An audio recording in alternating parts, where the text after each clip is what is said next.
कुणाल, कशी आहेस? एकदम मजेत. आठवड्यातून एकदा मी खूप छान छान विषय घेऊन तुम्हा सर्वांना भेटत असतो.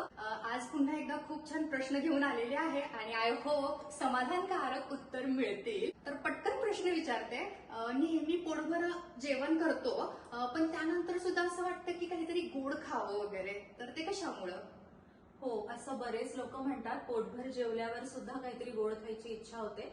याच्यासाठी खूप सारे फॅक्टर्स आहेत, ते आपण आता बघू शकतो. सगळ्यात पहिले तर टिपिकली एक बॅड फीड, जेव्हा तुम्ही जेवण सकाळचा दिवस सुरू करतो आणि चहा बिस्किटने तो सुरू करता, तर ते जे फीड आहे त्याने तुमची शुगर हाय होते आणि लागलीच 1 तासांनी क्रॅश होते. म्हणजे हाय आणि लो, हा जो हाय लो आहे तो तुम्हाला फर्दर स्वीट क्रेव्हिंगसाठी प्रोव्होक करतो. त्याच्यानंतर इनकम्प्लीट फीड, जे की पोळी भाजी आपण म्हणतो हेल्दी आहे, हेल्दीच आहे ते, पण ते इनकम्प्लीट आहे, त्यात चांगल्या प्रतीचे प्रथिनं नाही. त्याच्यामुळे जर तुम्ही पोळी भाजी खाल्ली त्यानंतर तुम्हाला 2-3 तासांनी नक्कीच काहीतरी गोड खायची क्रेविंग होते. हो, अगदी. आणि त्यानंतर बघायला गेलं तर न्यूट्रिशनल डेफिशियन्सीज, जसं काही न्यूट्रिशनल डेफिशियन्सीज असतात टिपिकली क्रोमियम आणि मॅग्नेशियम, या असल्या तर तुम्हाला स्वीट क्रेव्हिंग्स खूप जास्त होतात. त्यानंतर एक फॅक्टर असा की तुमचा गट फ्लोरा कसा आहे. गट फ्लोरा म्हणजे पोटातले चांगले बॅक्टेरिया. जर ते बॅक्टेरिया चांगले नसतील, म्हणजे तुम्ही सतत असं काहीतरी जंक आणि फास्ट फूड यासारखं किंवा बाहेरचं खाणं केलं तर गट फ्लोरा तुमचा डिस्टर्ब होतो आणि त्यानंतर पण तुम्हाला अशा खाण्यानंतर स्वीट क्रेव्हिंग्स होत असतात. त्यानंतर असं होऊ शकतं की तुम्ही खूप सॉल्टी आणि स्पायसी काहीतरी खाल्लेलं आहे, तर त्यानंतर एक कॉन्ट्रास्ट इफेक्ट म्हणून पण तुम्हाला कधी कधी स्वीट क्रेव्हिंग्स होतात.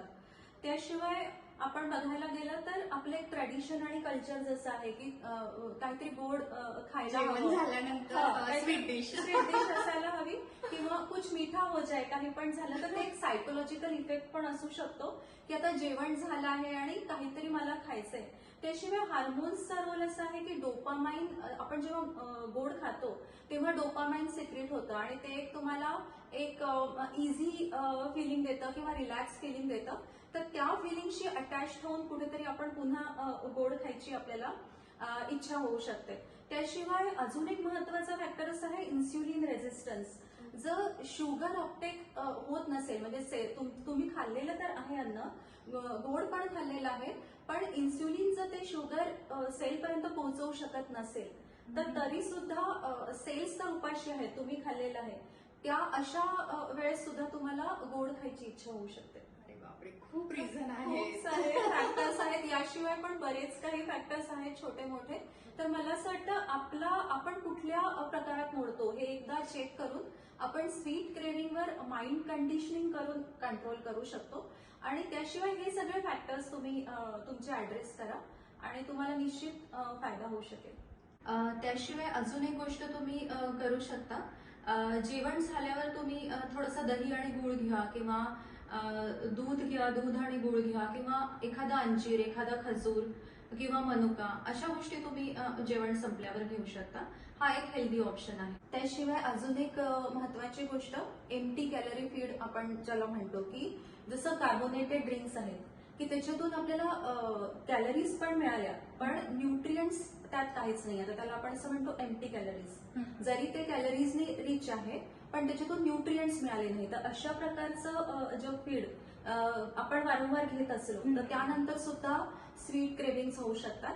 आणि खूपच महत्वाची आणि साधी गोष्ट जी आपण पूर्वापार ऐकत आलेलो आहे की जेवताना लक्ष देऊन जेवणे, माइंडफुल इटिंग, तर ते तसं नसलं तरी ब्रेन पर्यंत ते सिग्नल्स पोहोचत नाही की आता बस आणि तुमचं आता झालेलं आहे. तर माइंडफुल इटिंग खूप महत्वाचा फॅक्टर आहे. तर खूपच छान उत्तर दिलीस की क्रेविंग कशामुळं होऊ शकतं. आणि त्याच्या जोडीलाच दुसरा प्रश्न पण लगेच विचारून टाकते की हे स्वीट क्रेविंग होऊ नये म्हणून काय उपाययोजना सांगशील का? कारण नेहमी असं पुढं स्वीट वगैरे दिसलं की खावंसं वाटतं आणि होतेच म्हणजे ऍक्च्युली स्वीट क्रेविंग. हो, थोडेफार स्वीट क्रेव्हिंग्स खूप नॉर्मल आहेत. म्हणजे आता काही कारणास्तव गोड केलेलं आहे घरी आणि ते खाणं ते खूपच ऑब्व्हियस आणि नॉर्मल आहे. पण त्याशिवाय जर सतत असं वाटत असेल, पोटभर जेवल्यानंतर पण काहीतरी पुन्हा गोड खायची इच्छा असेल किंवा अजून काहीतरी हवं आहे, माझं पोट भरलं नाहीये, तर त्यासाठी काही फॅक्टर्स तुम्ही चेक करायला पाहिजे. त्यातला एक फॅक्टर सगळ्यात महत्वाचा की आपण होलसम मील घेतो आहे का. पूर्ण आपण जे बॅलन्स डाएट घेतो आहे का, त्यात सगळे फूड ग्रुप्स इन्क्लूड आहे का, ज्यात आपण म्हणतो protein, carbohydrate, fats, fibre, vitamin, minerals, तर हे सगळं पूर्ण 45 व्हायटल अमिन्स वालं जेवण आपण घेतोय का हे एकदा चेक करायला पाहिजे. त्याच्यानंतर पुन्हा एकदा की न्यूट्रिशनल डेफिशियन्सी असतील तर त्यांना तुम्ही ऍड्रेस करायला पाहिजे. त्याशिवाय आपण फायबर रिच जेवण घेतलं पाहिजे. म्हणजे जेवणामध्ये जर फायबर व्यवस्थित असेल तर शुगर तुमची स्लो रिलीज होते ब्लडमध्ये आणि त्यामुळे मग तुम्हाला तुमची एनर्जी चांगली राहते कायम. जसं एखादं फीड आपण घेतलं, चहा बिस्किट जे आपण म्हटलं की चहा बिस्किट घेतल्यानंतर ताबडतोब हाय आणि ताबडतोब लो, तर असं न होता असं फीड सिलेक्ट करा की ज्यात फायबर आहे आणि त्याच्यामुळे तुमची शुगर ब्लडमध्ये कॉन्स्टंट राहू शकते. तर असे आणि त्याशिवाय माइंडफुल इटिंग जे आपण आता बोललेलो की लक्ष देऊन जेवा. जेवताना मी काय खातो आहे, त्या पदार्थाचा वास कसा आहे, ते कोणी बनवलं आहे, त्यासाठी एखादी थँक्सगिव्हिंग तुम्ही ऍक्शन करू शकता, प्रार्थना म्हणू शकता. आणि माझ्या पानामध्ये काय आहे, त्यात सगळे अन्नघटक आहेत का, हे सगळं जेवणाला समजून घेऊन जर तुम्ही जेवलात तर स्वीट क्रेव्हिंग्स नक्कीच कमी होऊ शकते. Thank you so much. दोन्ही प्रश्नांची उत्तरं म्हणजे खूप छान दिली. मला जसे प्रश्न पडलेले असतात तसे बऱ्याच लोकांना सुद्धा असतील आणि या व्हिडिओच्या माध्यमातून त्यांना बऱ्याच गोष्टी समजल्या असतील. हो. सो थँक्यू सो मच पुन्हा एकदा वेळ काढून तू आल्याबद्दल. चला तर पुन्हा लवकरच भेटूयात नवीन विषयांसोबत. तोपर्यंत धन्यवाद.